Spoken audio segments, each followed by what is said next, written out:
Thank you, Mr. Speaker. Well, in my home state, gas fuel in California is about $1.44 more than the national average.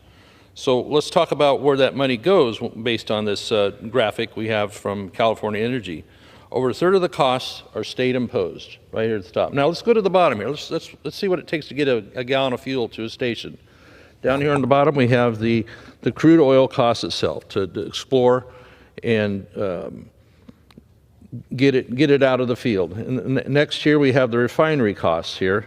You see, bottom about 183 or so in California, 86 cents for the refinery, and then 47 cents on top of that to get it to the retailer and be able to have it pump into your vehicle. So then we get into the litany of taxes on top of there. Cap and trade tax, the low carbon fuel standard, you go 24 cents, 18 cents. We have the federal excise tax, which is 18 on the federal side, of course. We have the state excise tax of 60 cents and a state and local sales tax about 10 cents, and then an underground storage tank usage fee of another 2 cents. Well, that's not all. With all these out-of-pocket costs, the wisdom in California is that we need to add more tax to that. So there's an automatic ratchet up of one of these taxes of another 1.6 cents that will happen in July. But the new one is going to be a brand new environmental tax that some estimate will be 65 cents per gallon.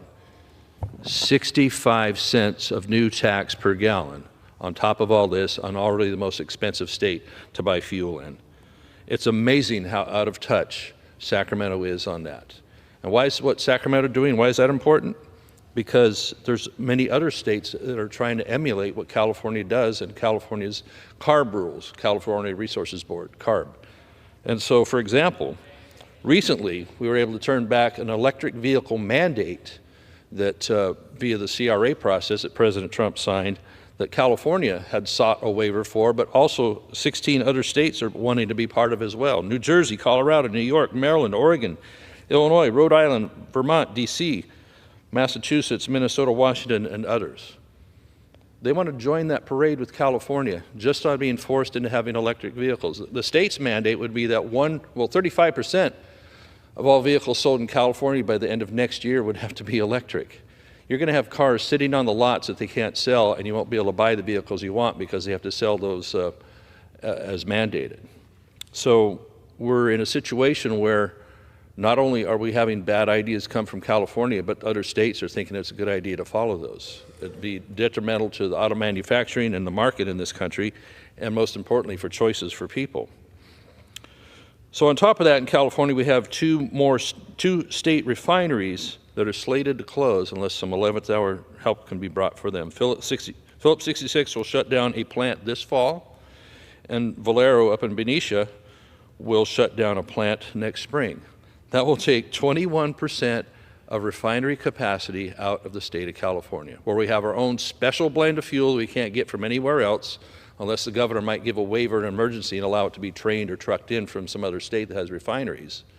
So we're going to see 1/5 of our available fuel disappear at the end of the year due to mandates. And no matter how many electric cars you can build between now and then, that is going to have a very, very detrimental effect on industry, on agriculture, on mining, on timber, and as well as families, school buses, you name it. Because these prices of fuel are not going to go down. They're going to continue to go up. A study by USC, University of Southern California, independent of us, says we could see a daily shortfall of up to 13.1 million gallons of gas because of these closures. So with all this stacked together, the tax hikes, the CARB rule, the refinery shutdowns, that same study says we could see fuel hit $8.43 a gallon in California. Isn't that a neat reality for you? You know, I have a farm at home. We have to buy a lot of diesel in order to make things happen to grow our crop.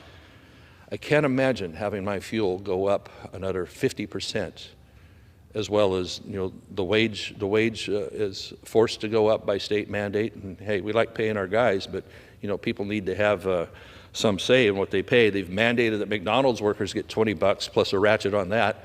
I mean, now you're seeing more kiosks at McDonald's. So we keep coming back. Other states that want to copy California on clean air rules, clean car rules, things like that, some of them I mentioned on this list, you don't want to go there unless you want to enjoy this sort of thing. California, at the same time, has Gentleman's time until has recently expired. had a $12 billion deficit Gentleman's time because has they're giving expired. $12 billion for illegal immigrants for Medicaid. And they're going to make that up on the backs of people like this and give us things like The gentleman's time has high-speed expired. rail. I yield back.